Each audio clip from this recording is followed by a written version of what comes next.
Welcome back, everyone, to The Angry Chicken. This is the 280th episode. I'm Garrett Weinzerl, and I'm glad to be joined once again by Willie Dills Gregory and Jocelyn Moffat. Not that I'm not stoked to see Joss, but you were here last week. Dills, welcome back. Missed you, dude.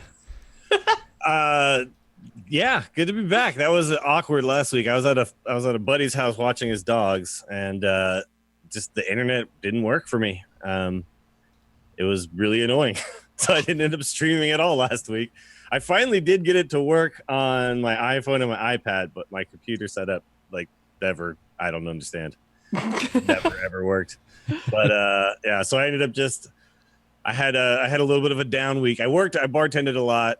I played a lot of Hearthstone. I finished the Puzzle Labs, which was friggin' hard. I was so tempted to cheat on a bunch of those last ones because they're just so damn complex. There's a bunch of topsy-turvy puzzles at the end, and I'm like, oh, this is hurting my brain. But I went into just keep pressing buttons mode until it works, and after 20 tries, I finally got some of them down. I solved one of the mirror ones with patrons, and I was like, I don't even need to do the rest of the challenges. I did patron one. That's it. That's the peak of my achievement in Hearthstone. I feel it's so weird because some of those ones that were really hard, some of them just happened instantly for me. You just kind of looked at it and it just kind of clicked in your brain, right? And I don't know exactly why it worked sometimes, a really complex one, and sometimes it didn't. But there was, a few that first try, I just kind of looked at it and I looked at the cards I had and okay, this gives me all my mana back. Okay, cool. I figured something out and it just worked. And then there was some where the answer was so obvious and I sat there staring at it forever and couldn't find it. The one, the angry chicken one, you guys probably know what I'm talking about. I was like, this is impossible. There's no way to do this. There's only two cards. Mark of the Wild and friggin' give your guy poisonous. And I stared at it forever and it never dawned on me. The angry chicken's enrage. So that's two cards, and then I'm figuring out this one with 15 different topsy-turvy steps, and you're playing, all the spells in this very specific order. But anyway, I'm just glad it's over. I went into the weeds a little bit on that one because I couldn't play. I felt like I couldn't play Hearthstone on the ladder just in because case the internet was a little bit funky. So I was like, all right, I'll puzzle lab it. And it was a very satisfying moment when I finally killed, because I saved the lethal puzzle for the very last thing. When I finally actually killed Dr. Boom at the very end, it was like, yes. Do you feel you would have? Oh, the survival one was very interesting too, because you have to heal past 40 on that one. Yeah. Do you feel you would have figured out the Angry Chicken challenge sooner had enrage not been removed as a keyword? I'm blaming it on that. Yeah. Good, man. Good. Well, I'm glad you got something done. I took a big gamble the other day, and I was really excited. I promise, guys, everyone listening, this is going to lead into a Hearthstone story, but I was really excited for a roast beef sandwich. I wanted super rare, bloody roast beef sub from Florida famous grocery store Publix. There's nothing in the world like a pub sub, and I was just thinking about it all day. And I was like, Katie, you want to go get a pub sub? She's like, yes. And I'm like, sweet. And we went down there, and the line was so long. You do not understand how disappointed I was. And I was just like, oh, you want to go somewhere else? And Katie's like, by the time we drive somewhere else, the line's going to be, just wait in the line. And so, you know what I did, guys? I did the most dangerous thing you can possibly do because my signal there is crap. I logged on to public Wi-Fi and I played a ladder game of Hearthstone. You know what? I made it out the other side with a win. Nice. I was just sitting there like, I shouldn't do this. But I was watching the 6 children in front of me pick their toppings, and I'm like, it's going to take a while. I don't care. I'm going to wait for reconnects if I have to. So 2 reconnects later, I picked up another win on my Odd Rogue. So yay. But Odd Rogue, the correct deck choice there. Yeah. Yeah. So anyways, Jocelyn, I would ask you how you're doing, but it pretty much fits into the top of the news this week. So let's move right into it. Good news, everyone. HCT had a tour stop this week at Dreamhack Montreal. And Jocelyn, you worked on this. You were there in person doing Dreamhack things. That is true. I was there in person. It was a lot of fun. I'm exhausted. Well, before we let you pull up your pillow for the rest of the podcast, what was it like? What were you doing? It was well, so what I was doing, I'm working on like social media for Dreamhack. So I was basically like talking to players and posting results and like doing all the like behind the scenes shots and things and trying to like give people the what you're missing type experience of like Dreamhack Montreal. So some of the stuff that I had been doing before, which was like results posting, but then like with mixed in behind the scenes kind of content. So it was a lot of fun, but it was some really, really long days because now that Control Warrior is back in the meta, man, some rounds were going like 2.5, 3 hours. So it was really, really long days. I can only imagine. Yeah, but it was a great tournament. We had an absolutely insane top 16. Unfortunately, the top 16 matches didn't end up being played on stream because we were trying to like expedite the process. But yeah, so there was some amazing players that made it to the top 16. And then like there was a match, the top 16 match. And again, I'm so like, it's so bad that it wasn't on stream because it was so amazing. Hunter Ace and Hot Meowth actually hit the turn timer and it had to go to tiebreakers as to who was going to go on into the top 8. Like crazy, crazy stuff happened here off stream. So it was, yeah, it was really too bad that that stuff didn't go up. But yeah, there were some really great matches. The finals were incredible. We even everyone, like casters, like even players, you could see thought it was done, like game 3. And yeah, the just the turnaround was incredible. So if you haven't watched the finals, guys, go watch the finals. If nothing else, it was so good. That's freaking awesome, and also disappointing that entire section of the bracket didn't make it on stream. Yeah, well, we actually ended up starting the tournament a couple of hours late because of security holdups at the door. So obviously, for obvious reasons, security was really, really tight at this event. And so basically, we ended up starting the tournament late the first day. Plus, with the rounds taking so long, we ended up having to take the 5th round, move it to the second day. And then again, rounds took a really, really, really long time. So they didn't even start the top 16 until like 11:30 at night. So basically, we're just like, we're playing all the matches at the same time. We're getting through this as fast as we can. We need to get the players home and rested because we have to start the next day at 10 a.m. So it was very like, yeah, very, very tight. It was a really, really long weekend. But yeah, the players, you know, most of them ended up being able to go home by about 1 a.m. ish, except Hunter Ace and Hot Meow. Poor guys. Well, that's not too bad. I'm glad to hear that DreamHack is upping security, especially with recent events. Yeah. But well, that's awesome because you've been working for DreamHack for a little while now. But correct me if I'm wrong. This is your first event that you had to work in person, right? Yeah, this is the first event that I actually attended because basically the other events were, well, I guess Austin, which it was kind of on the bubble whether I was going to go to Austin or not. But the other ones were France and Sweden. So it was kind of like, well, send me to the cheapest one for me. Like I can drive to Montreal. So it was the kind of opportunity to see if like they actually needed a social media person like on the floor and what that kind of content might look like. So it was kind of like a test and it went well. So I'm going to Atlanta, which is going to make November absolutely ridiculously crazy. That's awesome. Yeah. Oh my God. November. It's coming so fast. Yeah. Like, it's going to be, wow, you're going to be in the States. Are you just going to stay in the States for a while? No, I do have to actually come back. There's a weekend between BlizzCon and Atlanta. So, but I'm really excited for Atlanta. Atlanta's going to be super crazy because it's also the like big annual, basically Hi-Rez, who makes Smite and a bunch of other games. But they make Smite, which I love.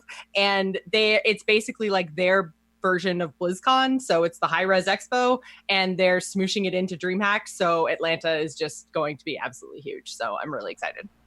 Freaking dope. I completely keep forgetting that DreamHack Atlanta is a thing that happens because I've never gone before, but I have gone to DreamHack Austin. So it's always, when I think of DreamHack in the US, I just constantly think of Austin. Also because Dills and Azixa are always like, hey, when are you coming back? But yeah, I keep forgetting that happens. That's totally a drivable distance for me too. So hey, maybe if I don't have con crud, Katie and I'll make a journey up.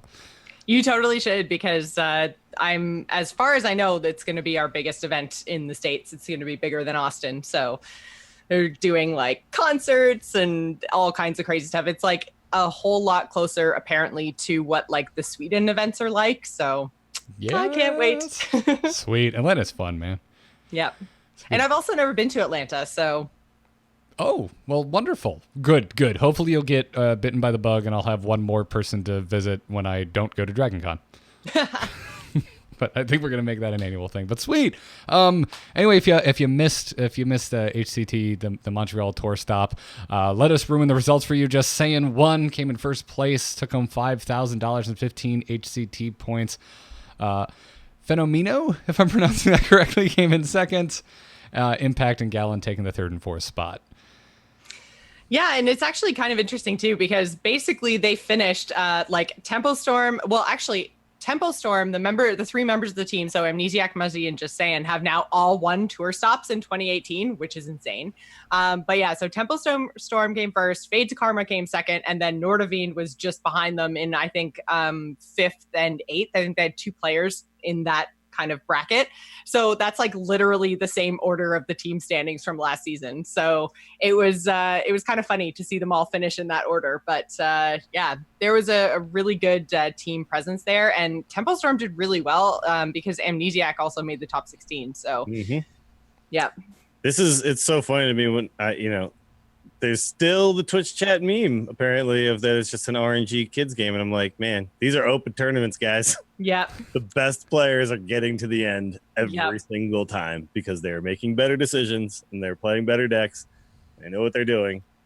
Hearthstone is a skill game. It's like so we had Just Saying, we had Fino has actually, or was it Fino or Just Saying? One of the two of them, I'm totally blanking now, has like the most wins in Dreamhack this year.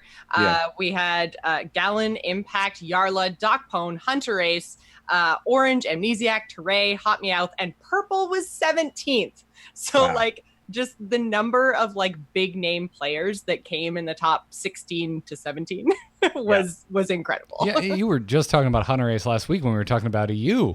And how just insanely consistent he's been this year. So that's like, to me, that's the storyline of it's been the storyline of Hearthstone forever. It's consistency. It's that's how it is with any card game that is played professionally.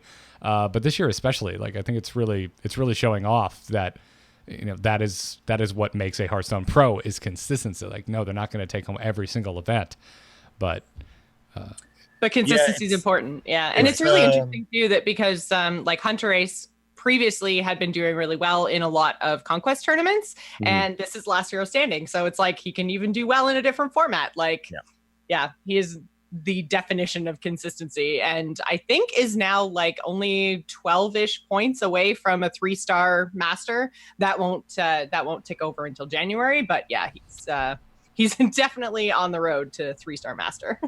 So this is one thing that I wish that Hearthstone would emphasize more is right now they emphasize the winner quite a bit. And you think about, Magic Pro Tours and stuff, and they emphasize top 8s, right? So making top 8s is really what matters, right? And winning happens. One of those guys that made the top 8 will win.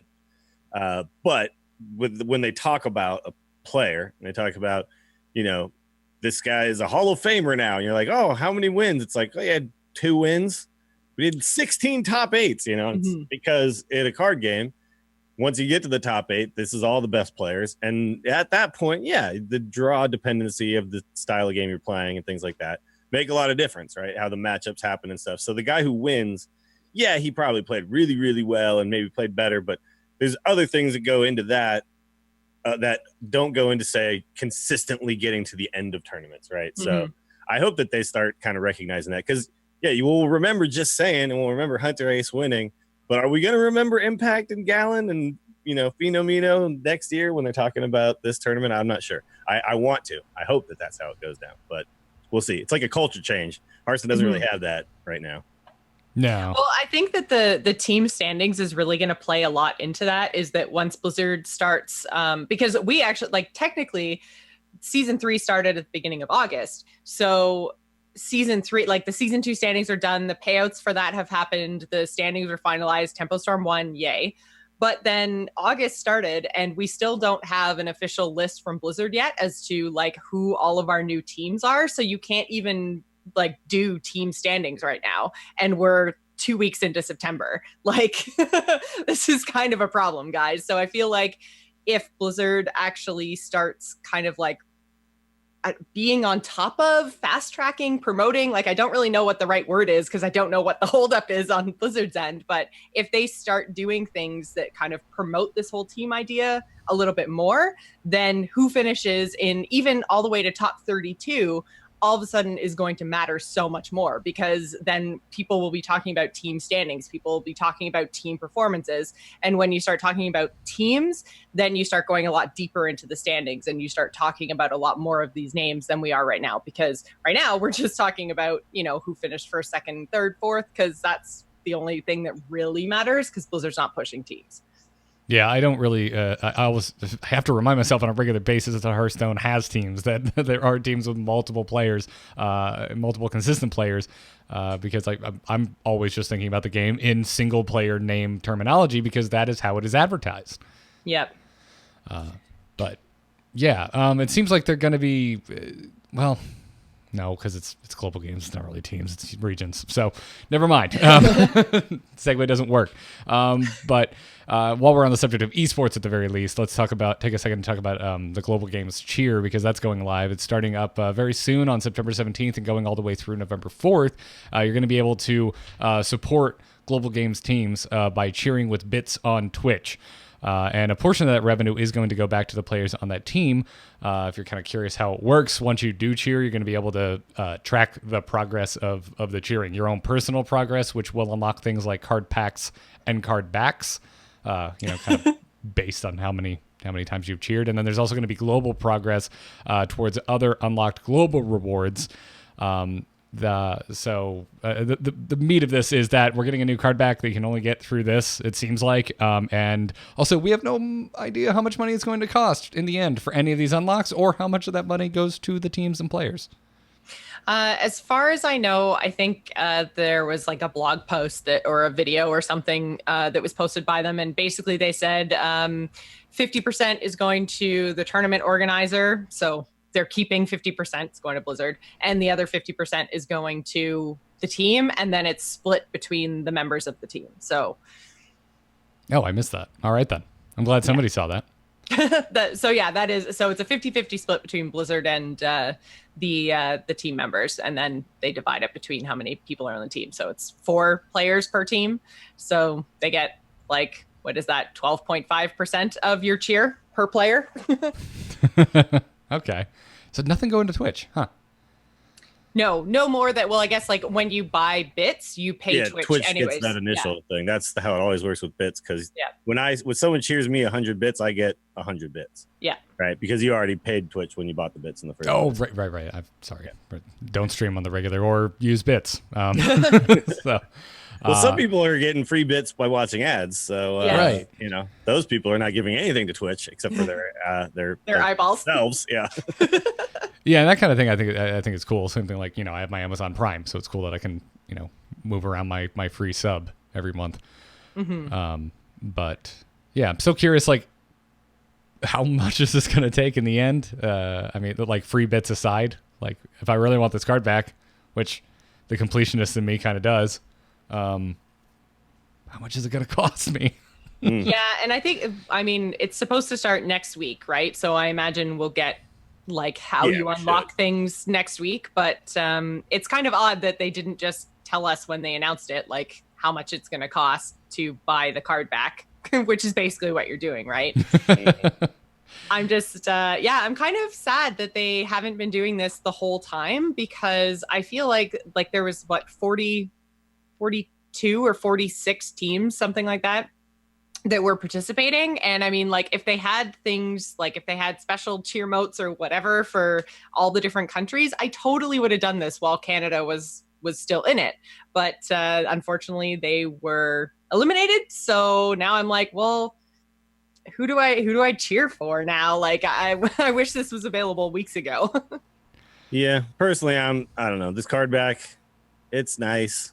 When I donate bits, I want to donate to smaller streamers, not really Blizzard. Yeah, I don't really So want to I'm give gonna- Blizzard my money. Yeah, I agree with that too. If Yeah. it all went to the players, that would be different. Like Sure. if 100% of it went to the players, then cool. But yeah, I don't know. It Blizzard doesn't gets quite my appeal money. to me. Yeah. Card back's not enough to get my juices flowing on this one.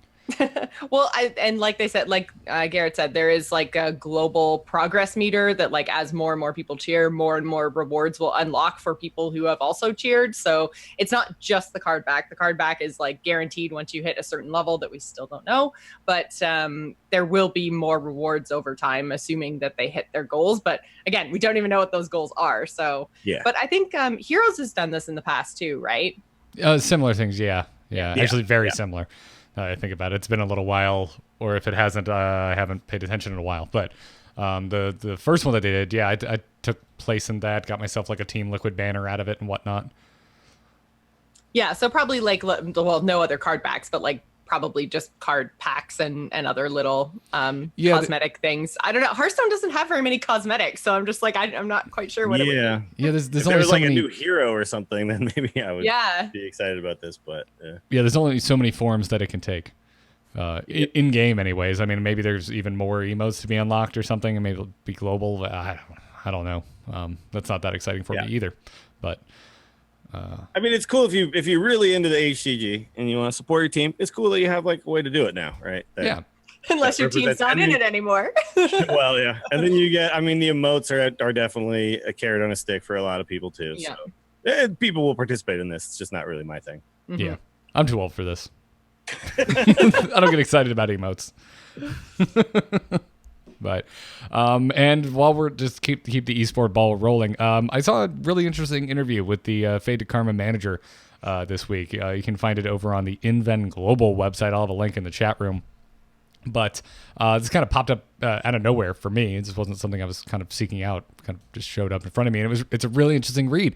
They basically interview Fade to Karma's manager about why they got into Hearthstone in the first place, why they left Hearthstone's competitive scene back in 2016, and then what brought them back in. I mean, the long and short of it is they got in because Hearthstone kind of struck gold at the very beginning. They left because there wasn't a whole lot of support from Blizzard as far as the competitive scene is concerned in 2016, and then they came back this year because of the team rankings. I guess late last year, but yeah, And that is a big incentive that wasn't there, right? For a lot of people who are running competitive teams. And to be honest, in Hearthstone, the competitive model or the business model, like that, the actual how do you make money doing this, has always kind of confounded me because it doesn't, and there's a lot of points here made in this interview that were kind of my questions, and a lot of people who ran teams, they weren't so forthcoming with things like how were they making money, right? And I think in the end, you have to have a brand that sells, right? Like last night I was playing a pool league and a kid was wearing a Cloud9 shirt, right? And to me, I'm like, okay, that's the thing. Like they've made themselves recognizable where I'm playing pool, some guy, and I'm like, oh, do you what kind of, what Cloud9 team do you like, right? And he's like, oh, I watch CS. I'm like, cool. Well, I don't, but I know who Cloud9 is because of Hearthstone. And like the fact is, like that name is out there, right? And a lot of the Hearthstone teams, I think back to like the Archon days and stuff. I'm just like, I don't see where the money's coming from. I see you giving a lot of money to people, but I don't see how you're making it. And this interview kind of just exposes that a little bit. Like, hey, we weren't. We're not. There's no money coming in. There is not a reason to do this right now, and that's a little bit frustrating, I think, for Hearthstone players. Yeah, like kind of again to surmise here, I highly recommend you go and read the entire article. But the point is that there's just not enough money in winnings outside of the finals. Like there's just not much, and which is true. Like we don't really stop and think about it much, but most of these tournaments is like $15,000 total, not even for first place. That there's not much there for the team as a whole to sustain the daily operations. Yeah, exactly. Exactly. They threw $6,000 out as kind of like a general average cost of sending players out to tournaments abroad. And so like even if they happen to get a first place player at one of these tournaments, that's not enough money to really turn a profit. Well, so 6,000 came out of the pocket of the team. Yeah, Exactly. like because they're not going to take 50% of the winnings there, right? Like right. that just doesn't seem like a deal that I would want to sign if I'm a player. So Also, it's just bad. It's bad business. You can't expect your team to consistently get first place at every single tournament you send them to. That's just this is hard stuff. It's not going to happen. Well, yeah, like we just talked about earlier, how it was huge, the fact that Tempo Storm has 3 wins from each of their team players, right? Muzzy, Amnesiac, and now Just Saying have all won a tour stop. And that's huge for them to all do it in the same year. Like nobody else has done That's that. crazy. Yeah, that's crazy. So, I mean, that's not a reasonable expectation as a business to think that your players are going to go and win every tour stop. So if they're not going to win every tour stop, then like, what are you competing for? What are your realistic expectations for your return on investment? And the thing that's really interesting about this and totally true is that they can't guarantee screen time.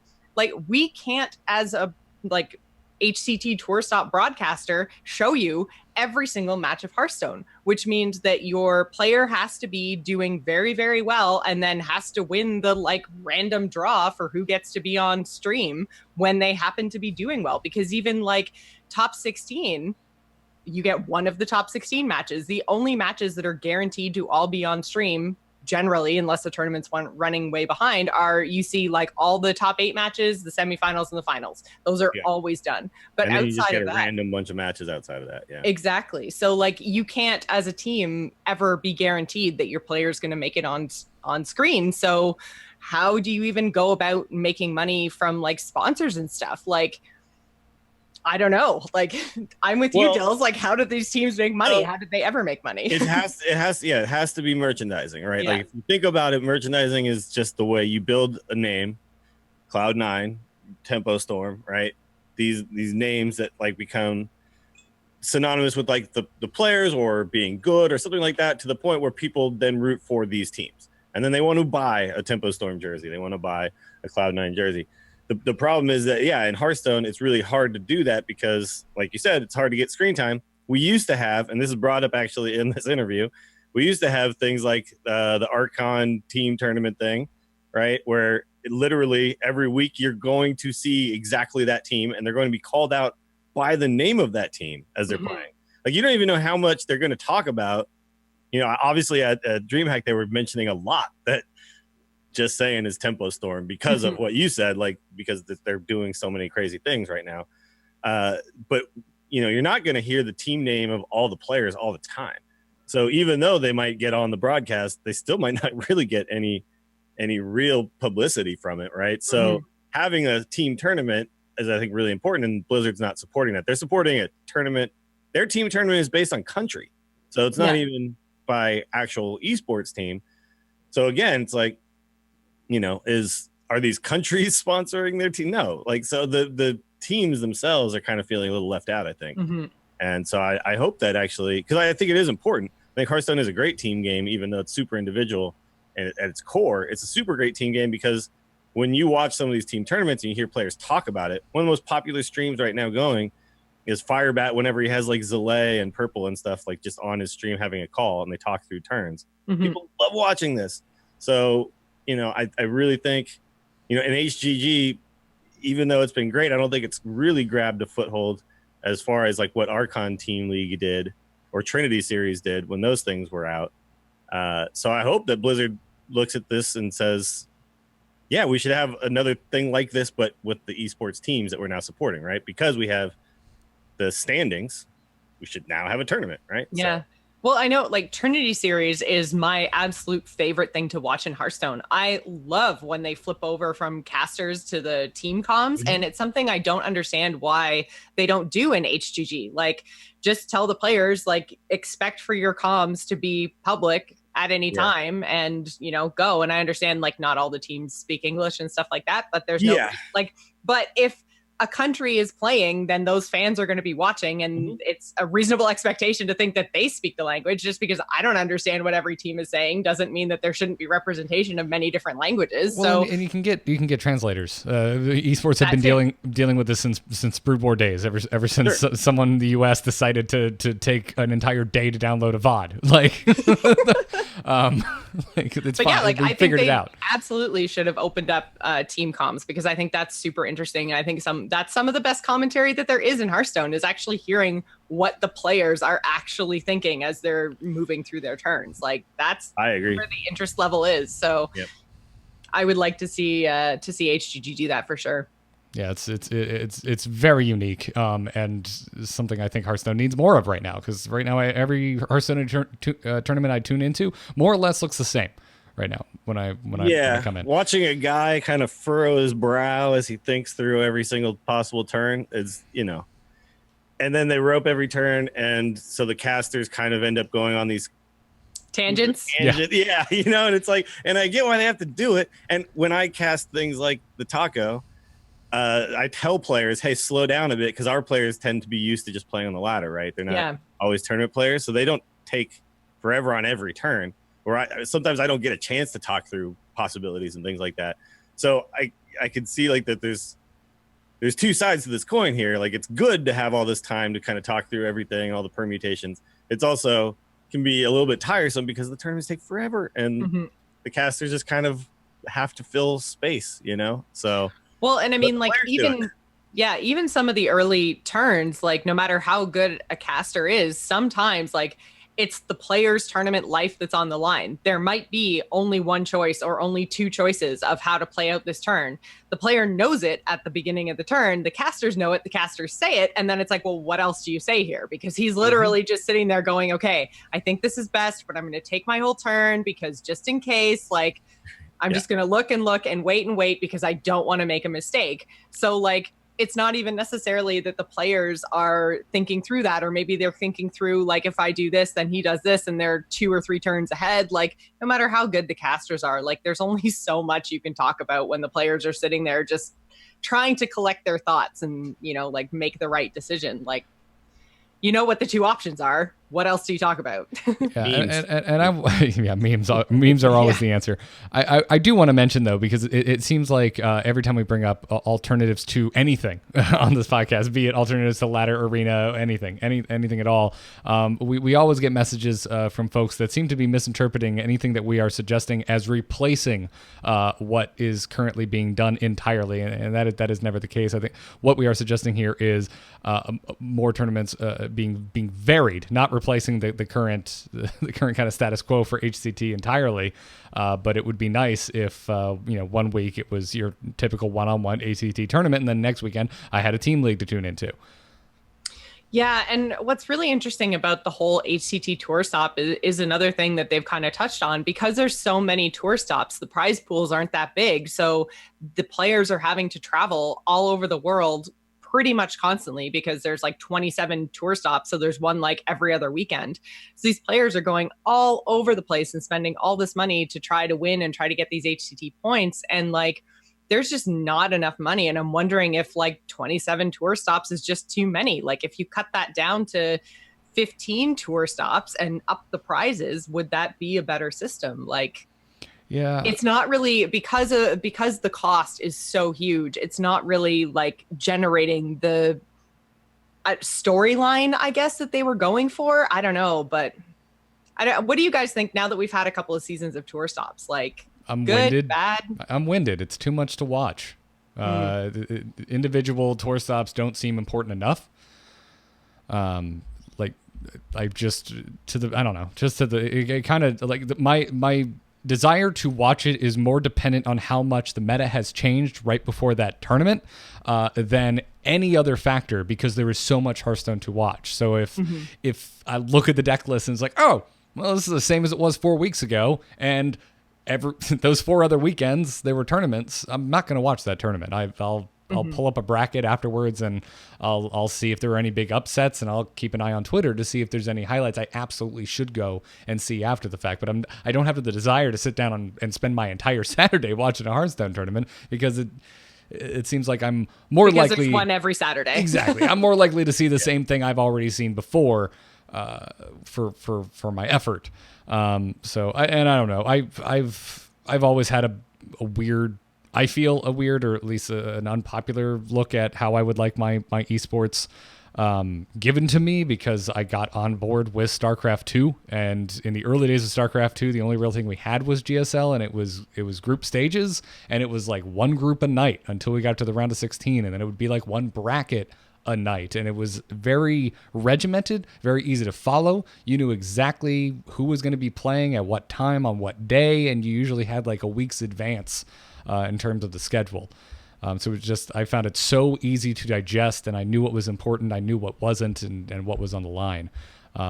Whereas there's so many players and so many events in Hearthstone that the storyline is, I find, exceptionally difficult to follow. Which is why some sort of focus on teams, like I don't understand why teams isn't the like be all end all when it comes to focus on Hearthstone, because like that's your story, right? That's your drama. That's so much easier to keep track of. Like even last season, there was like 30 or 35 teams, I think, but there are hundreds and hundreds and hundreds of Hearthstone players. So like the teams are what's easy to keep track of. That's where you should be putting your emphasis, your storylines, your advertising, your marketing should be behind teams. And it's just totally not right now. Yeah. I don't know. There's a whole other conversation about HCT points in general. I think the storyline would be easier to manage if there was no tie-in to the live game. Yeah. But because of that, the ebb and flow of new players coming in is basically constant, which is cool and unique to Hearthstone, but it also makes, again, kind of the comments, the storyline that it's mentioned in this Fate to Karma interview kind of also brings, again, that's one of the issues that you don't know. You don't know if your player is going to be playing, so you don't know what to tell your sponsors as far as impressions. Yep.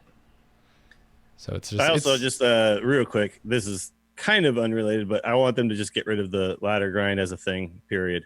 That the fact that like what matters is where you finish at midnight on the last day, that I think is just silly, and just at this point, it's like it's just a relic at this point that's what we're using.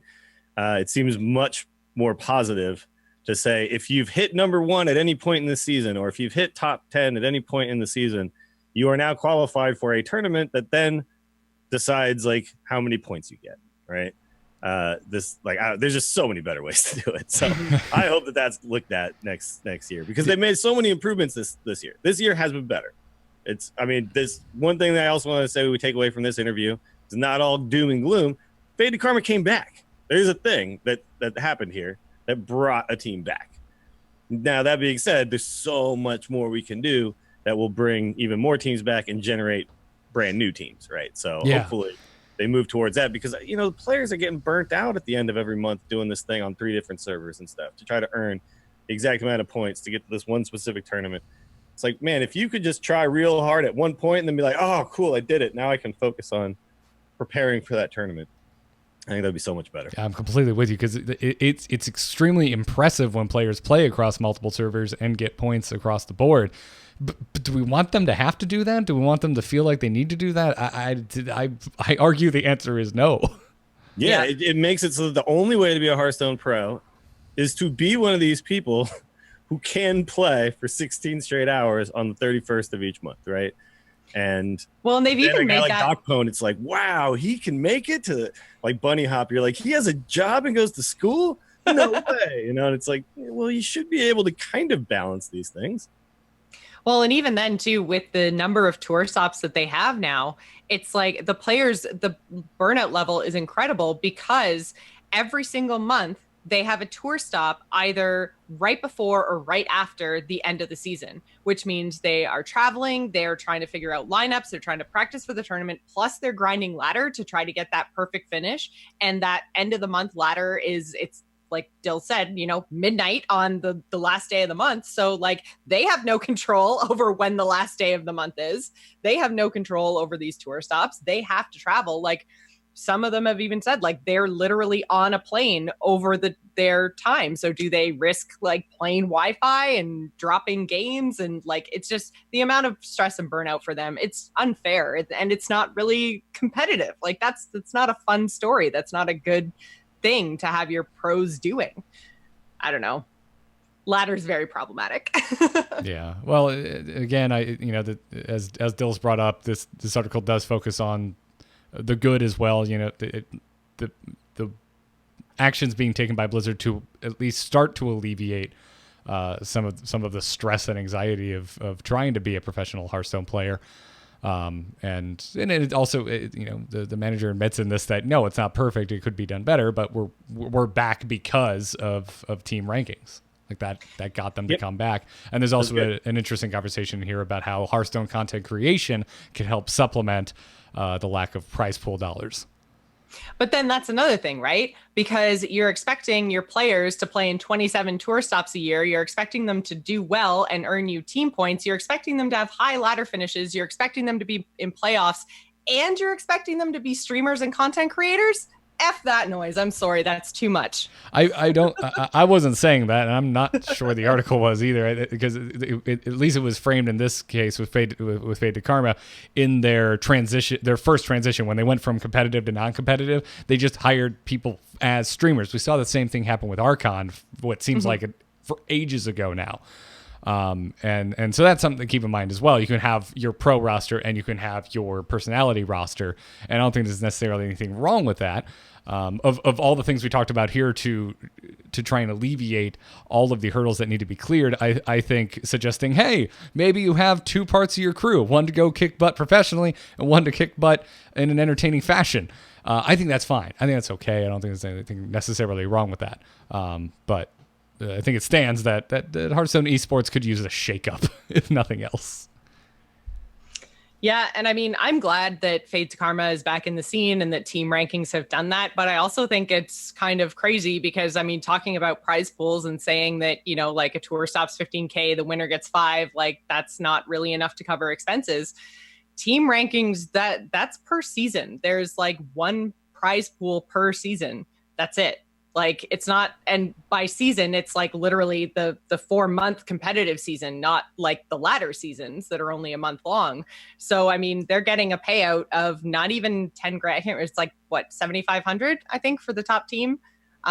So they're getting that payout once every 4 months. Again, like split between 3 players or however they juggle that, whether that all goes to team, whatever. I'm sure that's all done internally on a per team basis, like how they've decided to split that up. But still, like, man, it's not a lot of money going around. And it's really interesting too, I think, like going back to the idea of the whole HGG cheer thing, like I feel like they could offer bigger prize pools if they had some sort of like community something, if they had like, I mean, Smite's done it, Dota and League do it, I think, as well. I don't follow them, so I'm not 100% sure, but like have a way, like have some sort of like in-game cosmetics that if you buy it, like go buy a card back and all the proceeds go into the HCT tour stop prize pools and start making it actually like financially viable for teams to go and win 15K for first place, 20K for first place, paid for by the community.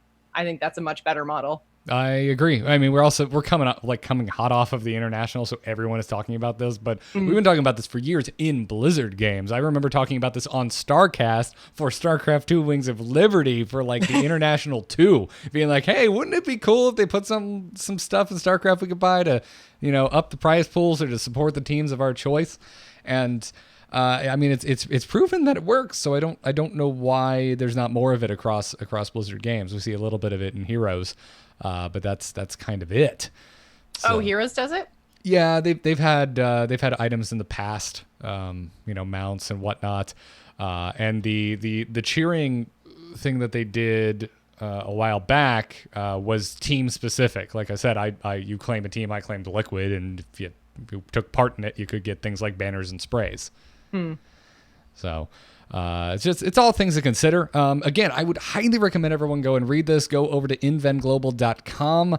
The interview is called Fate to Karma Manager Thude. Quote, people told me Hearthstone is the worst game to market, is the headline. A little bit of clickbait there. There's actually a lot more positivity in here than one might think. It's a fantastic interview and makes also an interesting argument for things like invitationals. So I'm gonna stop it there because we got more to talk about today, but definitely go and give that a read. Anyways, before we move into strategy, we do have a sponsor to thank for today's episode, and that is Away Luggage, which you can check out by going over to awaytravel.com/TAC. So we began the beginning of news talking about all the traveling that you will be doing, I'll be doing, Dills will be doing, because things like BlizzCon are coming up, more DreamHacks happening across the globe. We do a lot of traveling. And we have to put our clothes somewhere to bring with us, unless you're taking a vacation to a nudist colony.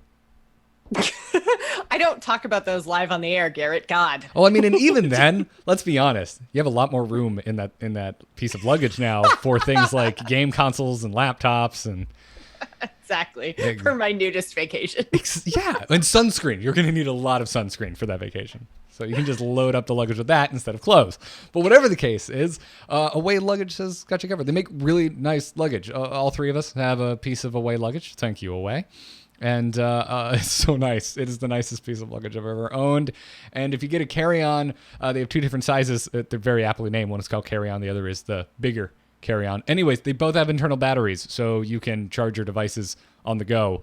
And I originally thought, oh, is it attached to the suitcase? So do I have to roll my suitcase over to my outlet before I leave? No, you can just pop it out. It's a small little battery piece, so I can just take it wherever in the house is convenient for me to recharge it, put it back into its slot, and I'm good to go. I can play Hearthstone like crazy in the airport and recharge my phone. You can get up to 5 iPhone charges out of one of these batteries, which is super freaking cool. But that's not all. They've also got TSA approved combination locks. They have an interior pressure system, smooshing system, as Jocelyn likes to call it. System. You push down on it and the air goes out. It's great. They've got free shipping within the 48 lower states. They have a 100-day return policy, and they have a lifetime warranty. And as always, they have an offer for Angry Chicken listeners. You can get $20 off a piece of Away luggage by going to awaytravel.com/TAC and using the promo code TAC at checkout. Again, that's $20 off any suitcase over at awaytravel.com/TAC with the promo code TAC. All right, we thank them for their support. Now, let's talk some Secret Hunter. Hit it very hard. Wanna blow something up?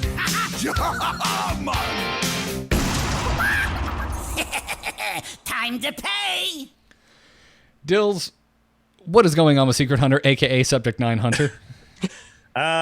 It's making waves right now. Apparently, it's pretty good on the ladder. It's an interesting deck because I kind of assumed when we saw the card Subject 9 that, well, this card's not going to do very well just because Secret Hunter doesn't have the tools it once did, right? We don't have the cloaked. What was it? Cloaked Huntress. Cloaked Huntress. Yeah, something like that. To make your secrets cost nothing. We don't have that anymore. We don't have, basically, we do Spellstone is kind of it, right? Mm-hmm. Spellstone is the thing, and Spellstone's super good. Don't get me wrong; it's one of the best cards in Hunter right now. Period. But I was like, okay, we got Death Rattle and we got Spell Hunter and we got all that kind of stuff. Don't think Subject 9 is going to make a lot of sense to play. Turns out, though, that because of the meta and because of how quick things are and also how slow some things are, this deck actually does have a place right now. It's got a lot of really good matchups that you see pretty consistently. So I think, in fact, in the notes, didn't you mention all these, Garrett? Yeah, so it does really good against Quest Rogue, the Death Rattle Hunter. There's just a bunch of stuff that it does really well against. So it is super viable right now in the meta. Yeah. Did you guys get a chance to play with this deck at all? No, but I played against it quite a bit. Okay. I did get a chance to play with it, and I was super excited because Subject 9 is actually the card that I got as my golden legendary. And I was like, I'm never going to use this. I'm so sad. And then, of course, this deck is now viable. I'm super, super happy. Play him. He's super shiny. He has a really cool golden animation. But yeah, the only match that I lost today, I think I played 8 or 9 games with this, and the only one I lost was against a Shutterwalk Shaman. And even then, it was super, super close. The only reason I ended up losing is because he got Bloodlust off of Hagatha. So, yeah, I was like, I lost to stupid, crappy randomness, whatever. Like, didn't really plan for that. Yeah. I mean, honestly, when Hagatha gets Bloodlust, though, a lot of times it's not as good because they can't generate totems anymore. So that's true. Yeah, no, it was he played Rotface, I think, the one that when he survives damage, it summons a random legendary. So he did that and then volcanoed, and then had a board full of legendaries. Board of legendaries. Clear, and then bloodlusted me the next turn. Well, that's so just a weird thing. Yeah, I was like, you know what? That legendary isn't even from your class. How am I supposed to know that that's coming? Yeah, I'm sorry, Jocelyn. Is this segment called Crazy Game Stories? Because that's what you just injected. My God, that's a great story. Yeah, except I lost. So well, it's a yeah, bad I'm sorry. story. Well, whatever. Thank you for sharing. Your misfortune is our entertainment. But yeah, that's the only game I lost. I want to point out that this one that is listed here is the most played version, but I prefer a version that runs Putricide, which is not in this one, because Putricide gives you like another value generation. If you think about it, like this is kind of an aggressive deck with a value backup plan, right? Yeah, you can run people over, but you can also win long games because you have Rexar and stuff. Mm-hmm. Yeah, it's really cool in that way because old Secret Hunters were very minion light, whereas this is, doubling up on Dire Mole and Secret Keeper, plus it's, Crackling Razor Maw and things like Houndmaster to really kind of hold on to that early pressure. Yeah, and then obviously when you spellstone people, you're generating four 3/3s, right? So, and in a world where there's not as much AOE as there once was, right? Like you're not seeing, like think about the days when priests had 3 damage AOEs and stuff like that. I mean, yeah, there is still the dragon priest stuff, but that's not as prevalent anymore. So there's just not a lot of classes that can reliably deal with 4 3/3s. I went up against for giggling, and you don't worry about Mossy Horror with a bunch of 3/3s. So yeah. I went up against it was neither even nor odd paladin today that had Consecrate, and it completely ruined my day because I had no idea what I was playing against. Yeah, but it's so it's it's got some cool matchups.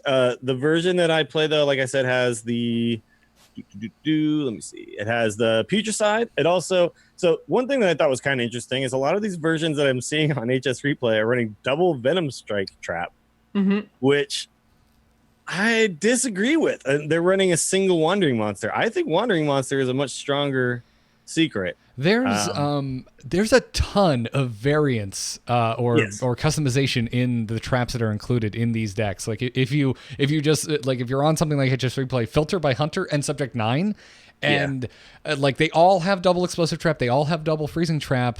Most of them are running at least one Snake Trap, if not 2. But then it's crazy as far as what is included, what is not from there on out. Well, you need all the traps essentially, because that way when you do play Subject 9, you draw 5 cards, right? Like that's the idea, is make sure that when you do play Subject 9, it's not just draw 3, because that's just a lot weaker. When you draw 5 cards and they know, oh my god, there's now 5 traps that I have to concern myself with, things get a little bit nuts for your opponent, right? So yeah, I like running a single Rat Trap. I like a single Snipe. I like just a single Venom Strike Trap.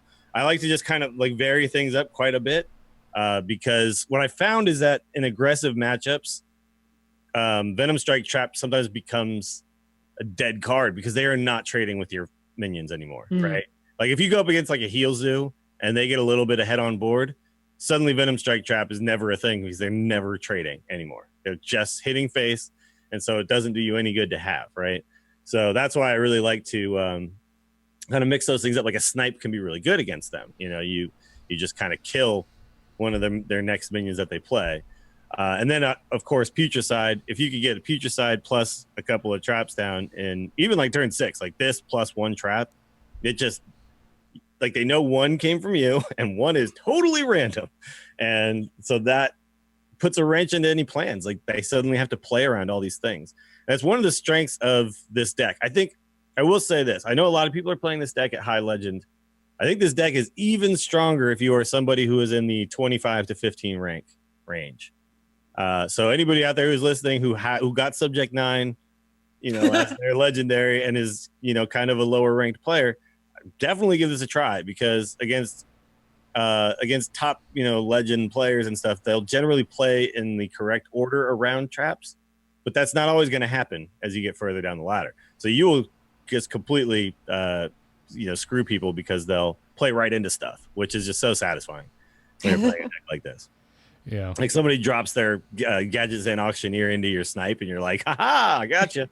That stuff is pretty fun. So that happened. That wasn't my Auctioneer, but I fell for a snipe earlier just because I had seen this deck a couple times, but never with snipe, and I didn't even think to play around it. And I think that's part of the powerhouse of this deck is how many different versions players are running right now. So there's no real certainty around what traps to play around, which I think, if this deck stays popular, might hurt it, because eventually we may all train ourselves to just play around every hunter trap in the correct order.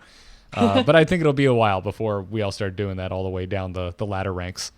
Yeah, no, I think we've got a ways to go before that starts to happen, because like you said, there's so many variations, and everyone's got, there's a lot of people running tracking in this deck. There's a lot of people running all sorts of stuff in here that you don't see in this exact version. So, and the other thing too that I really like is it is a deck. You've got your core here that you want. You want Rexar. You want Subject 9. You want like Secret Keepers and stuff. Obviously, you want Spellstone. But from there, you can kind of make it your own, right? Mm-hmm. You can say, I really like this trap. Like this, in my opinion, this trap has always done well for me, and kind of go for it. So. And also the other thing too, I would keep track of your personal stats with this, because you will start to see certain traps performing better over time, right? And also those traps may change as the meta changes. So it's one of those things, like, kind of pay attention to which traps felt good in your hand, which traps seem to actually swing the game for you, that kind of stuff, because you can make small adjustments that will make big differences, right? Yeah, earlier you were talking about how you don't necessarily like Venom Strike because of like where you're playing on the ladder, but it's been doing really, really well for me. And I try to always play it out as early as possible, because I find like that's when a lot of like the board control struggle is going on, is like super early in the game. So like if I can get Venom Strike out as like my first trap, then usually they'll be trying to trade and take control of the board. And then that's when I'm going to get the advantage of then having the 2-3 pop out. So it's like even timing of when you play what trap is really important, because like later on in the game, I think you're totally right. Venom Strike trap becomes like less and less valuable. Yeah, it's kind of unfortunate that it works that way, because it's actually a card that seems like it would be very powerful in the late game, because now you've got a 2-3 poison. You have poison, kill something big, but it just kind of ends up working against you. I will say this though, it has a nice place in the deck list that runs the Houndmasters, because you can set up a taunt minion and force them to have to make those trades. But like early on, like if you can get it out early, and then you've got this 2-3 beast on the board that then you can Houndmaster, because like you play it on 2 and then they pop it and then it's sitting there waiting to get Houndmastered. Like I found a lot of times. Razor Maw, shield and kill 2 things with it.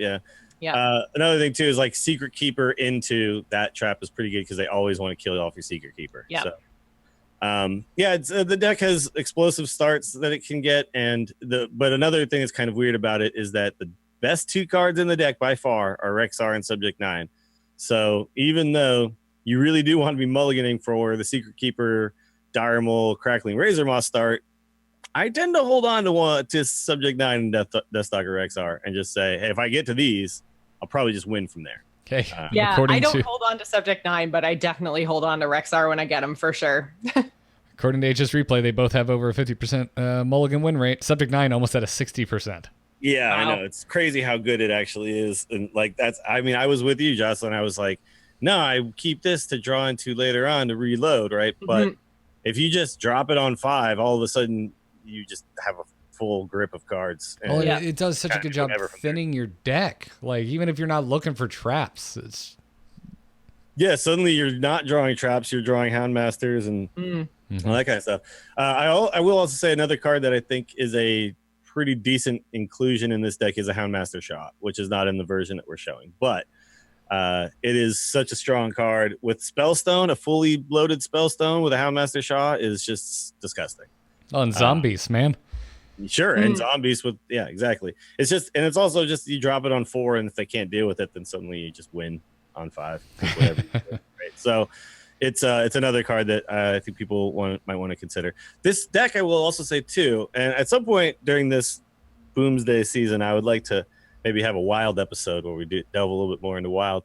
There's a version of this deck that's really strong in wild right now too. It's just because it's super aggressive.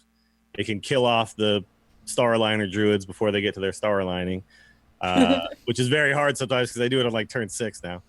And also it does really well against things like even shaman and stuff, which is just historically good in wild right now. So it's turns out Subject 9 a much better card than anticipated, which is cool. I'm happy because it's just such a goofy looking card. Yeah, no, it was very weird, right? The fact that it was neutral tue, you looked at it and you were like, okay. This is totally Hunter, right? Which is fine if it's neutral, because then it can go in Hunter. So, yeah, I've been digging this, and it's funny because I wasn't really seeing it much, and then you mentioned it, Dills, and I was like, oh look at this. Dire Maul Seeker Keeper. I know what's going on here. Yeah, it's not, if you just look at like most popular decks, it's still not up there. I think we're... Oh. Did I lose everyone or just Dills? I can still hear you. Okay, cool. Not sure what he was getting at. But just see if he comes back. I totally thought it was me because there's a really loud crash outside. That's always a good sign. Always a good sign. Yeah. And our whole house is shaking right now, so I hope none of that's coming through.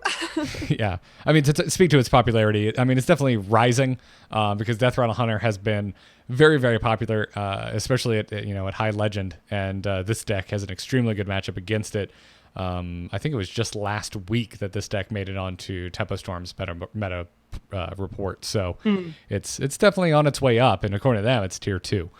So. Yeah, it's one of the decks that we've been seeing a lot in the last maybe month or so of tour stops. But even then, it hasn't been the most popular Hunter deck. It's been kind of like, it's been on its way up and rise in popularity. It's very much like Death Rattle Hunter has kind of taken over. And Spell Hunter was like our second most popular deck, but Secret Hunter is very rapidly taking over the second place of popular Hunter decks tournament-wise. Yeah. Are you back, Dills?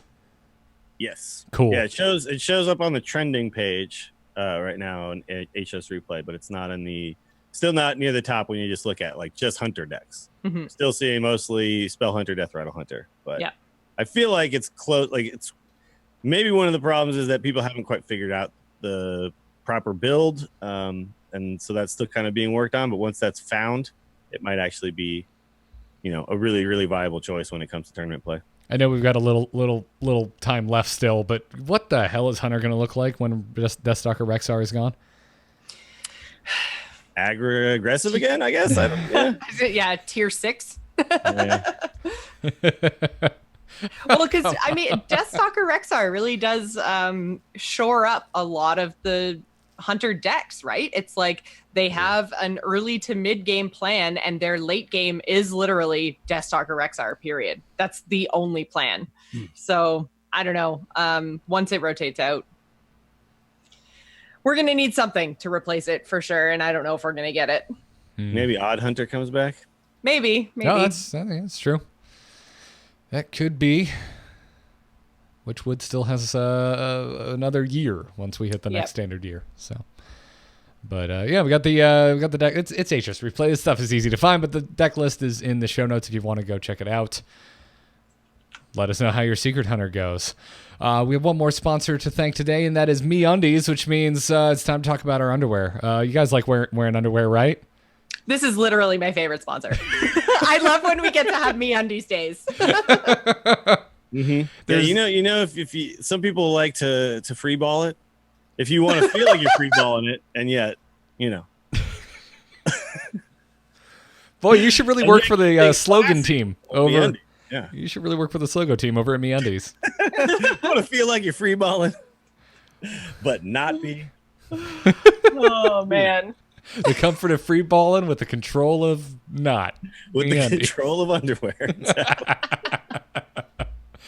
Oh, It's like you're playing aggro and control. it's fantastic. I just got a new pair the other day.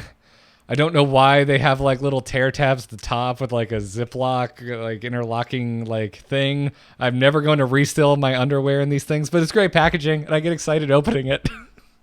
I get excited opening underwear, guys. This is weird and great simultaneously. My new pair has skulls and like pirate loot all over them, so they're my booty panties. Ooh, nice. Yep. Mine are the powderiest, lightest shade of blue I've ever seen in my life. You should have signed up for the adventurous ones. They're so much cooler. Nay. Mine actually have foil gold coins on them. Come on. I mean, that's great and all, but man, I open my drawer now and it looks like the most beautiful palette ever. There's these bright, bold, gorgeous colors. I love it. I get inspired. I fire up Photoshop and I'm like, you know what? I need underwear blue. That's what I'm looking for in my palette and I can't find it. So anyways, yeah, the point is MeUndies underwear is super, super comfortable. They use a micromodal fabric. It's 3 times softer than regular cotton. You should try it. You should absolutely go and try it. And you can get 15% off of your first pair plus free shipping, plus their 100% satisfaction guarantee. When you go to MeUndies.com/TAC, that's all you have to do to get 15% off your first pair of MeUndies. On top of that, if you like it and you decide, ooh, I want to keep up with this, they just launched a brand new membership. You can level up your top drawer with new undies each month. You want pirates on your butt, like Jocelyn? A sentence I never thought I'd say. MeUndies has got you covered, and you can keep those adventurous prints of those bold colors coming every month. And if both of those things sound too exciting for you, it's totally fine, totally normal. They have like your normal muted colors. So like if you like white shorts, it's okay. You're not gonna have pirate skulls poking through. So, but you could. You could, exactly. You have the freedom. Anyways, go check them out. Again, MeUndies.com/TAC. Get 15% off your first pair plus free shipping. And they always have a 100% satisfaction guarantee. We thank MeUndies for their support, and we thank you for going to MeUndies.com/TAC and letting them know that the Angry Chicken sent you. Now, let's take a crazy game story. Has the whole world gone crazy? You're in trouble now. You got it!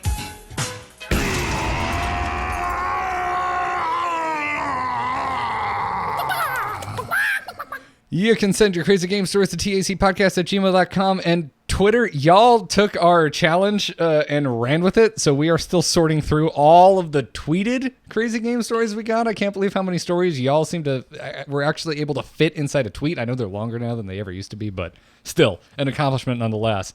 I love all the little short forms that we got on Twitter, and like it's like a guessing game when you're trying to figure out what cards were played. Yeah.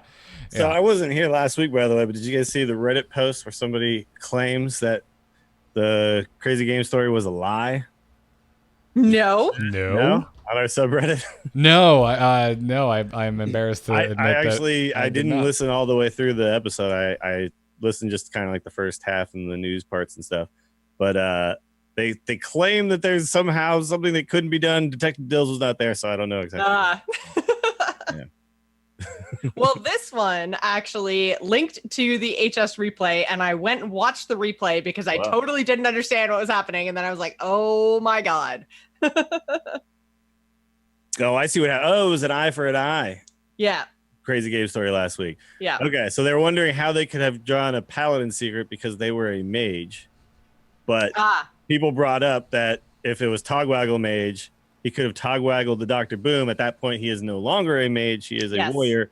And at that point, a hydrologist would give a paladin secret. Yes. There you go.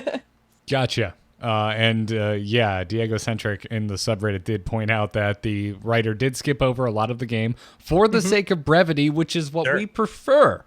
If we see a book, chances are it's not showing up on the show. Yeah. Oftentimes when we get to this portion of the show, we are trying to rush through because we don't have much time left. So, and we always have a lot of long crazy game stories. No, always have a lot of emails. But anyways, Jocelyn, who is today's crazy game story from? This one comes to us from Axiom Nor, who says, "Hello, blusterous birdies. I have a crazy game story for you, and it's from Boomstay in Wild. It starts off with me playing a druid. Wait, please keep reading. Thrall greets me from across the table. His board swiftly fills with totems, jade golems, and I know that any minute now I could be overtaken by a huge Evolve, Bloodlust, or Death Knight turn.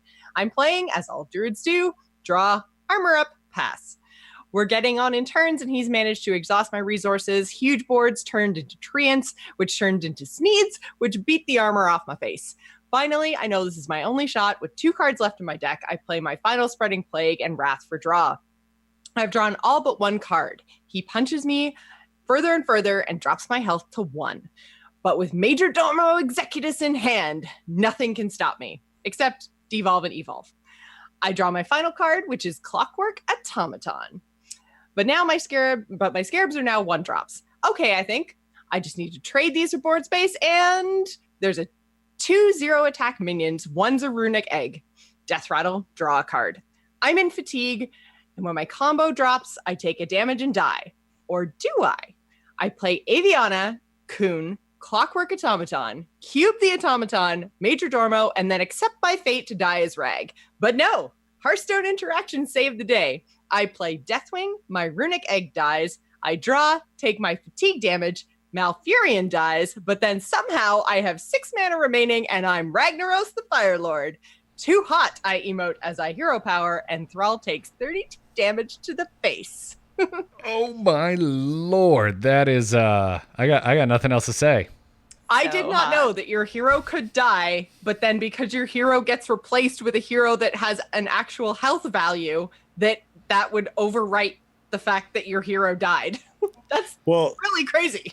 No, you can actually, if there are effects that heal you after you go below 0, you can survive. So yeah, this makes sense that this would work this way. I did not know interaction, but I have seen the take damage but then get healed up with Mistress of Mixtures or something like that. I have not. So this is surprising to me. Yeah, you go down to -1 or something and then back up to 3 and you're alive. Yeah, it's interesting.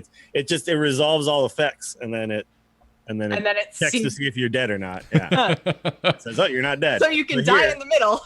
Yeah. So here it basically took the fatigue damage, then it turned you into Ragnaros, set your health to 8, and then it checked and was like, hey, are you dead? I was like, no, you got 8 health. You're good. Yeah. That is so freaking cool. By the way, this is a pretty fun deck that this guy's playing. I've actually seen it once in a while, but I just destroyed it. It's like they actually did their combo, right? But I had Death Rattle minions on the board, so that when he tried to shoot me for 32, it didn't kill me. It hit like a 1/1 or something. And then I was like, all right, well, now you're dead because you're at 8. But it's super fun. I love this about Wild. Aviana Kun, never touch those cards. I get it. Juicy Psych Melon, people in Wild are like, oh god, this is just ridiculous what druids can do. And I'm like, I know, but this is what Wild is all about, man. Yeah. It's the fact point. that anytime cards come into the meta, you could be like, well, there's always Aviana Kun combos to make crazy things happen. So I hope that never changes because there's so many different things you can do. Mm-hmm.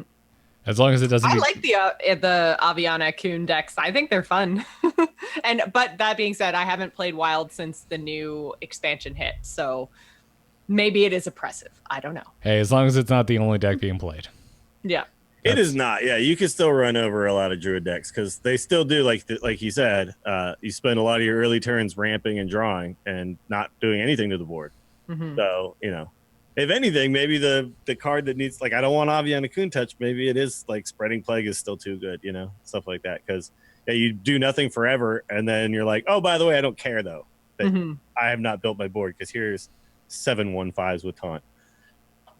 That card is still nuts. Well, that card is dumb and I hate it. Well, Axiomnor, thank you for your story. It was so hot. I don't think I've played that in over a year. I'm glad you're still getting use out of it. Good. It became an emote in the game. Before we move to emails, just want to thank our patrons for supporting us and continuing to support us over at patreon.com/TAC. If you like the Angry Chicken, if you like what the three of us are doing, this is without a doubt the best way to support us, and we really appreciate it. And if you can't, totally fine. TAC is going to keep coming to you week in and week out. It's going to be free. It's never going to stop being free. And that's all because of the fine folks over at patreon.com/TAC supporting the show. So thank you. Go check it out. Now, let's take some emails. Hello. Hello, it's me. Hello. Just quickly, do you get my message? Yep. Oh, Hello, brother. Keep those emails coming. tacpodcast@gmail.com is the place to send them. Thomas writes, hello, free-range friends. I've long wondered why Blizzard treats dust refunds differently for cards they nerf and cards they retire to the Hall of Fame. When they nerf a card, you have a small window of time to disenchant as many copies as you own for a full dust refund. By contrast, when a card gets Hall of Famed, you are granted full dust value for only 1 or 2 copies, but no disenchant necessary. I don't understand why these are treated differently. Why don't they just use the Hall of Fame method for nerfs as well? I know it would make it a lot easier for me to hit that mass disenchant button. Instead, I save a bunch of duplicates worrying that I'll lose out on dust if I DE and then cards get nerfed later. Your thoughts? You're not wrong, Thomas. Yeah. I don't know. I think it's okay that it works this way, but I do agree that maybe if you are a min-maxing kind of person, that you might sit there and go, I want to disenchant this, but I think this is a card that might get nerfed, so I got to hold on to it until it does get nerfed, and then, I don't know. It does create a little weird situation. I'd like to bring up the opposite, which is, it was nerfed, it's probably useless, but, it's the rogue quest, it's still good. I was lucky enough to be, on accident, forget to disenchant it. I was going to. I was like, okay, yeah. Yeah, but if you did disenchant it and then you want to craft it again, you don't lose anything there. I mean, technically, there is a scenario where you spend all your dust and you're shit out of luck. Well, yeah, sure, but technically you were still at 0 as far as dust creation and destruction. Yes. Right? So, but yeah, I don't know. It's kind of weird. I think it's interesting that they have 2 different methods of doing things, which are kind of essentially the same thing. When cards get Hall of Fame, they are essentially nerfed because they're now only usable in half the formats. In certain play modes. Yeah. So yeah, that's a nerf. It's not a nerf to the card's power by itself, but it's definitely like a nerf to the card. So it would be an interesting thing for them to just be like, yeah, if we make a change, you just get the dust for the amount of cards you have, right? Yeah, I don't have a huge issue with it either way, but I certainly wouldn't mind them just treating it all like Hall of Fame across the board. Just keep your cards, here's your dust, enjoy. Mm-hmm. Yeah, that'd be kind of cool. I'd be down for that. Because it is sometimes like a card gets nerfed, but you're like, I don't want to just not have it anymore. Mm-hmm. I still kind of like this card. I have to make the decision of just destroying it out of my collection, because I'm a guy who just likes to have all the cards, period. Whether they're nerfed or not. There's a lot of like patches. I was like, I'm not disenchanting patches. I want my patches. What if I ever want to play a pirate deck again? I'm definitely still going to want patches. So that was like a tough one for me because I was also needing some cards. So yeah. Well, the rest of the questions today came from Twitter. They were tweeted to us at TAC Podcast. Dills, who's up first? We've got at Sky City, who says, do you think when the game ropes at the end, the turn should stop right there? It could be just a lag issue, but I play games where the rope ends, yet minions are still attacking. I think once the rope fuse blows up, minions should stop. Thoughts? No. Completely disagree. Because that's animations catching up to actions. Mm-hmm. The player had to do all of those actions before the rope actually did blow up, but the things still had to resolve, like, because there are animations involved, right? Yep, that's kind of what that boils down to. Hearthstone takes pride in its pretty animations, and most of the time it's fine. I'm looking at you, launch day Shutterwalk. But well, there's also certain things where the animation takes forever, and if you waited to start roping, like let's say you started roping and then you turned yourself into a Death Knight. It's like suddenly you can't do anything anymore, and it's the animation's happening. You're like, oh, finish the animation so I can do my rest of my things. Or Starliner now, if you play Floop's, what is it? Forbiddenest Floop? Yep. That card waits a second before it turns into the new card, and it is like doesn't show up as green. while it's waiting to flip to the new card. It waits for the card to hit the board, whatever animation to happen, then it turns into the new card, right? Mm-hmm. So if I'm trying to quickly like just throw out all of my star liners and stuff, and then my last star liner is my libidinous floop, I gotta like wait a second before I can actually cast it, and it's a little bit awkward. So I would like them to kind of nip that one in the bud and just get rid of all of the things where we have to wait for an animation to complete before we can do another action. Like, just let me do the actions. You can do the animations, but you know, if I'm trying to APM my way out of a situation. I was gonna say, what do you think about maybe like having the option to just turn off animations? Like when I go onto ladder, I just want no animations. I don't know. I feel like I don't really like that because it makes, I don't know. I see what you're saying. I've heard this for years too, by the way. People are like, I want to turn off animations so that I can just do things really quick. But then like Hearthstone isn't really Hearthstone anymore. It's kind of weird. It's a hard thing. That I do just find odd. I don't really have strong feelings one way or the other, but I don't know. It bums me out when I watch streamers playing like StarCraft or PUBG and they have the graphics turned down really, really, really, really low because it makes it really easy to see other stuff in the game. Yeah, sure. I know what you're talking about. Like they just want the least amount of lag possible and just the most. Yeah. Well, like in PUBG, like the less grass there is, the easier it is to see people hiding in the grass. I will say this though, because they definitely wouldn't turn off animations in a competitive tournament setting, because that's one of the reasons why it's so watchable. You would actually be doing yourself a disservice by playing the game without animations and then coming in back into a version that did have it, right? Because then you'd be playing as if they weren't there, and you have more time than you actually think, you know. So it's like kind of like the deck tracker question that some pros, you know, say they don't use a deck tracker because they want to train their mind to track things right in their brain, right? So if you were to train yourself to use Hearthstone with no animations, which by the way is how I'm pretty sure how they test things internally. They have like, remember they said they have some version where the turns happen faster. Oh yeah, faster turns, like 4 times speed or whatever. yeah. It sounds like they have, you know, because like one argument against it would be to say I don't want engineering resources put towards this, but technically I'm sure they already have this, right? Yeah. So it'd just be literally like turning it on for people. But yeah, I think if you are Hearthstone, you don't want to give anybody a less pretty version of your game ever, right? Yeah, no, I'm with you there. I think offering speeding up, the way it sounds like it works in my head, I think both parties need to opt into that, and I want to play speed Hearthstone. I think Speed Hearthstone would be a fun thing to have though, just in the game. If you could just queue into a Speed Hearthstone match. Oh yeah, as long as it's not replacing all Hearthstone. Yeah, as long as it's not all. Yeah, just for some people.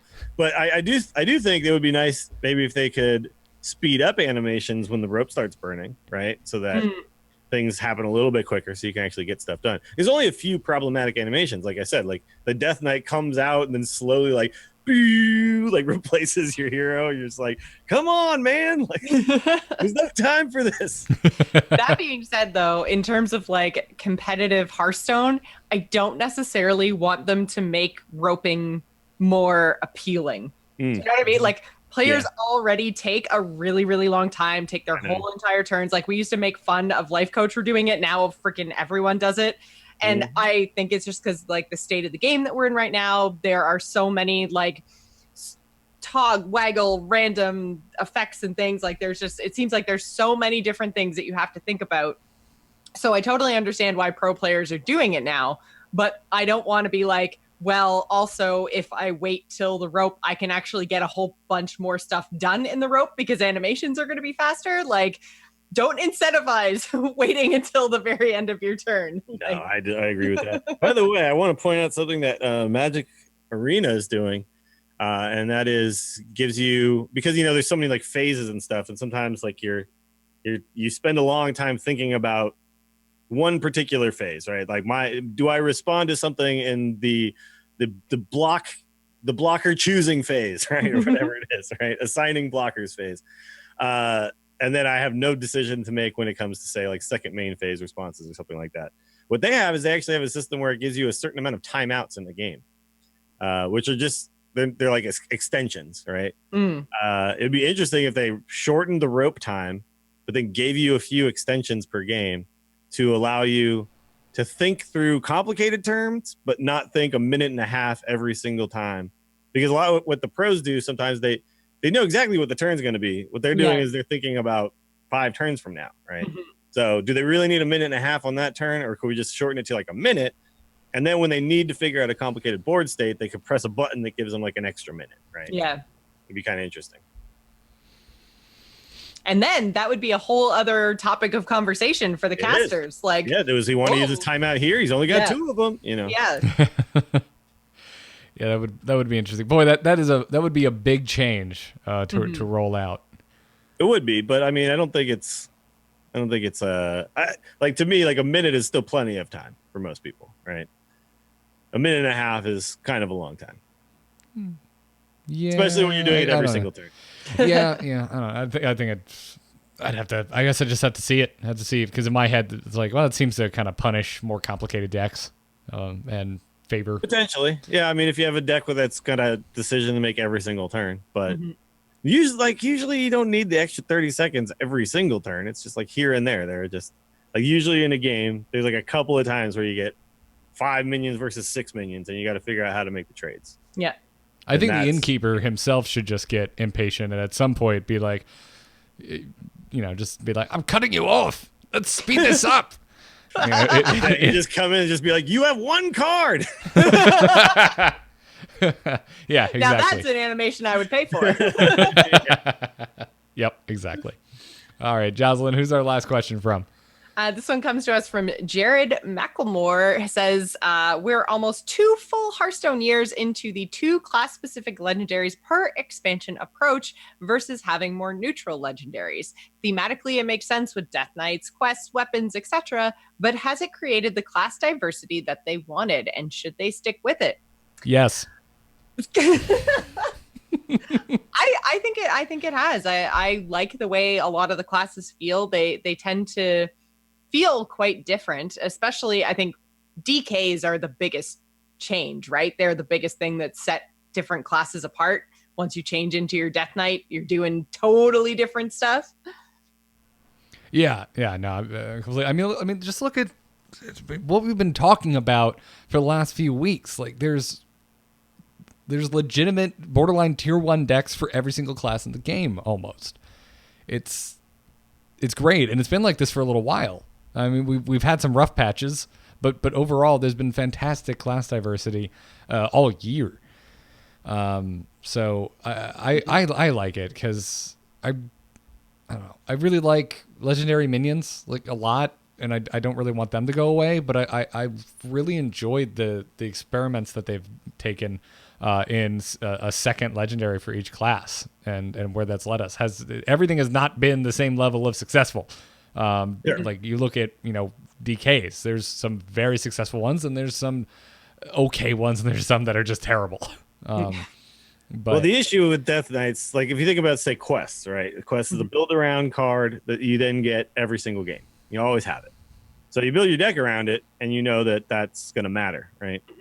Build your deck around a Death Knight that you then don't draw could be really bad, which is why, so, like, I think it's kind of kept Frostless Jaina down a little bit, right? Like, imagine a world where you knew you were going to get Frostless Jaina every single game. Obviously, having tons and tons of elementals then is suddenly super good. But if you play tons of elementals that are weaker than the other guy's stuff, and then you don't draw your Jaina, then it's like weak, right?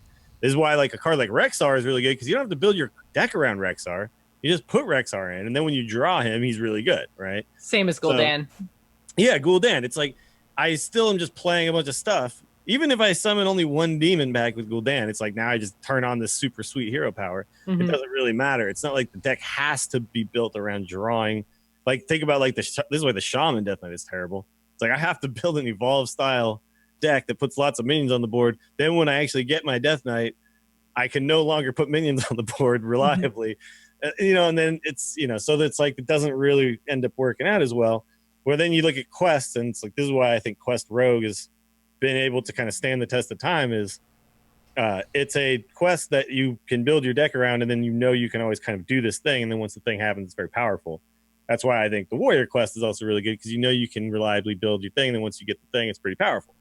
Some of the other quests, like, you build around something that's not that good, and that's why they don't work out. But they are builder on cards, whereas Death Knights, they need to be standalone cards, right? So I want them to continue doing these like 2 things every time, because think about like the legendary spells that we got.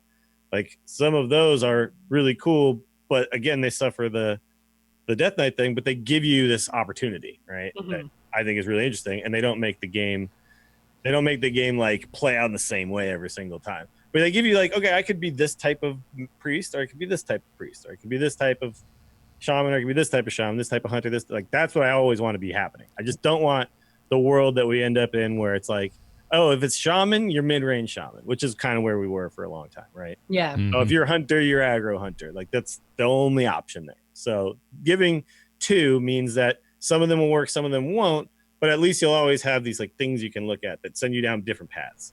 And they may work, they may not, but as each expansion comes out, we'll see things cycle in and out. So like, don't stop giving me diversity, please. Is the gist of all the things I just said. All right, That being said, though, should we see like maybe higher power level neutral minions? Because like we only get what 4 or 5 per expansion now, like neutral legendary. You're talking legendaries? Yeah, Legendaries, maybe. It But seems you have like to be they've been careful. kind of lackluster. Yeah, you have to be careful though, because oftentimes neutral legendary will be super good in a certain class and then just kind of crappy and everything else. So they always have to be a little bit balanced around 9 classes, not just 1, right? Yeah, so, or so good that it leads to homogenization. Look at things like Sylvanas. Dr. Boom. Dr. Boom, Sylvanas, Ragnaros. Yeah. I think that's always going to be the difficulty of designing those, right? If you look at Magic the Gathering, it's like everything is designed for a color or a color combination or whatever. It's like very rare, and even like colorless is its own class. Like Hearthstone has these. It's like these are just cards everybody can use with no penalty for using them, right? That's a difficult design problem to overcome. So yeah, I think they've done a pretty good job so far. I expect that those neutral legendaries will always be a little bit weaker. I've been pretty stoked overall. And heck, I mean, we just talked about a deck today that uses the neutral legendary. That seems like it could have been class specific. It's kind of designed as a class legendary, but yeah. It's almost designed like a tri-class legendary, or I guess, rogues technically have secrets now too, but sure. Like it very much seems like it's interesting because it can really only be used by classes with secrets. So therefore there's only 4 of the 9 in the game that actually make use of that legendary. So otherwise it's just a 5-mana 4/4. Why would you play that? Well, I will say this, by the way, though, the number 1 legendary in Boomsday is Ziliax, which is a neutral legendary. That's true. And then the number 6 one is Mechathune, neutral legendary. So I think they did a decent job with the neutral legendaries this time around, just because, the ones that they did give us, they did have multiple applications, right? So, think about like what Mechathune actually did day 1 of this expansion. It made everybody try to do that. And that was super fun. So I think, and as time has gone on, it's obviously gotten weaker because it wasn't that good to begin with. It was just nobody knew how to deal with it. But like a card like Ziliax is kind of perfect as a neutral legendary. Like it's very useful. You can almost put it in every deck, but not quite, I mean, you just reminded me of my favorite neutral legendaries, which were Old Gods. I really enjoyed Old Gods. Yeah, that was cool. You just give us 4 of them and you say, here, do whatever you want with these. Yeah. Like Cthulhu having this kind of baked in tribe feel that you could experiment with other classes. And then, oh man, damn it. I just landed on the counter argument. Well, so here's the thing. So we only got, let's see, 1, 2, is it only 5 neutral legendaries? I think it's 5, yeah. So the fact that 3 of them are actually seeing play is a pretty good, like that's a good average. That's not bad. Yeah. Obviously Whizbang, I feel like the witch we didn't expect to do much, and that's just a weird case. And Harbinger's Celestia is just a bad card. So, 3 out of 5. Hey, that ain't bad. That's not so bad. Yeah. I would even say 3 out of 4 because Whizbang is a thing on his own. Yeah, like I feel like he doesn't even count because he's so different and so unique that you can't even really like put him into, because it's not even like a thing where you could say, well, yeah, he's really good in Druid because he just is even his own class and his own hero, and he just he can't be part of the conversation because he's just a conversation on his own. You know why I like Whizbang so much is because I look at Whizbang and I think that this is the poster child for Hearthstone. And before Whizbang, I used to point to Yogg. And I'm like, yeah, Yogg. If I had to show one card to a person to explain to them what makes Hearthstone Hearthstone, this is the card I show them. The problem is Yogg became playable and made me want to burn the game down.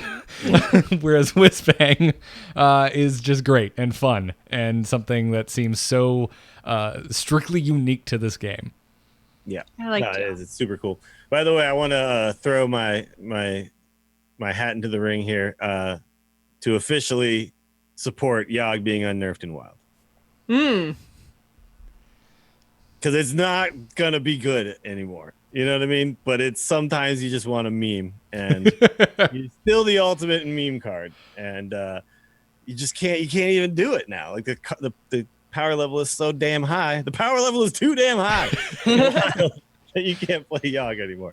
So I would like them to consider doing that at some point, please. I am going to agree with you, and that feels weird because I'm not a fan, but yeah. I know, but you can just not deal with it if you don't want to, right? And then Wild players still won't have to deal with it. Every now and then it'll just happen because some weirdo is trying to meme his way up, and you're just like, oh, that's cute, you know. You're like, yeah, well, I'm still gonna just star align you next turn, so it's fine.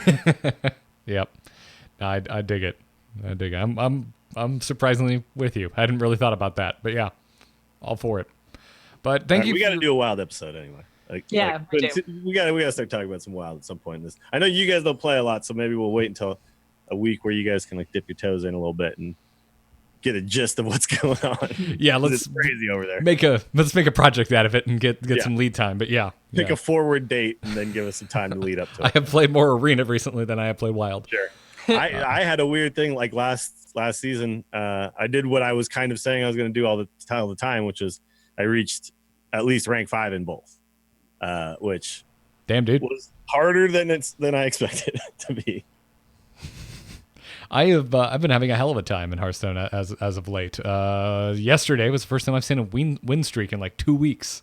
Wow. So yeah. Well, I will say, I have a really hard time putting together consistently good win streaks and stuff like that right now. It's like you get one or two, you get the win streak, and then you get one more win maybe, and then it's like, oh, now a terrible matchup. Yeah. Yeah. I also find myself, I'm still trying different decks. Like I still haven't locked in on something. Still a lot to go. Yeah, there's still so many more things to try. Yeah, but whatever the case, keep those emails coming. Keep the tweets coming. If you have any questions, send them to tacpodcast@gmail.com or at tacpodcast on Twitter. That's going to bring us to the end of episode 280 of The Angry Chick in just 20 more weeks, guys. And we have to be like 300 and come up with something to celebrate. Oh, man, we've been doing the show a long time. Anyways, keep hanging out. Keep enjoying the show. If you like the show and you want to support us, patreon.com/TAC is the place to go. Another great way to help us out is also leaving a 5-star review on the iTunes store. That helps us find new listeners, and we very much appreciate it. A huge thanks to our Patreon producers, Declan H., Sean C., Johnny S., and LVE. Y'all are killing it. Thank you very much. We also have swag available. Coffee mugs, pint glasses, and whatnot. Custom etched with the Angry Chicken logo can be found at etch.amove.tv. We also have t-shirts over at shirts.amove.tv. Go check those out. If you want to catch the entire back catalog of Angry Chicken episodes, because you really, really, really want to catch up on what it was like in beta up until now, well, first of all, you've got 279 episodes to do so. Good luck and have fun. But you can find it all either on the AMove YouTube, which is youtube.com/AMoveTV, or just on amove.tv, the website. Go check it out. But before we leave, Dills, where can everybody find you? So I haven't been streaming for the last week, but I got some days open this week finally. So come check me out, twitch.tv/WillieDills. I'm currently rocking rank 4, so I'll be try-harding a little bit in the standard, but then when we switch over to Wild, then we just do whatever. So yeah, come check it out. At Willie Dills is me on Twitter. Jocelyn? You can find me on Twitter and Twitch. I'm at Joss Plays. That's JOCE Plays. And I'm going to say follow me on Twitch because I'm going to be streaming Raid tonight. So if you guys are into World of Warcraft, we cleared all of normal last week. We're moving on to Heroic. Our team has been trying super hard this new expansion. So yeah, come and check it out. Sweet. I'm Garrett Art on Twitter. All the podcasts I do can be found at amove.tv. I'm going to say, if you didn't know this, Jocelyn and I have a spoiler podcast called Embrace the Spoilers, and it is firing back up again for the month of September. We're going to be getting things going a little early on Halloween by watching the Goosebumps movie, and once the patrons of that show vote, we'll see if we're forcing Jocelyn to go watch The Nun. I heard it's actually pretty decent. I have too, and I love the Conjuring movies. So I haven't seen the Conjuring movies, and I like scary movies, but that one just looks like too much for me. well, the Conjuring 1 and 2 are awesome, and my favorite horror films of the modern age. I haven't really been on board for a lot of recent horror and scary movies, but the Conjuring 1 and 2 are fantastic. Annabelle was it was all right. But I just don't love jump scare things. I prefer creepy, I like supernatural stuff, but I prefer creepy thrillers as opposed to just I don't like just jump scare after jump scare after jump scare. I like more of there's something weird going on. We're figuring it out together. Maybe there's a couple of jump scares in there, but that's why I like The Conjuring, because that's basically what The Conjuring is, because it's two paranormal investigators kind of doing their thing. There's good rules. There's good world rules, which I always love.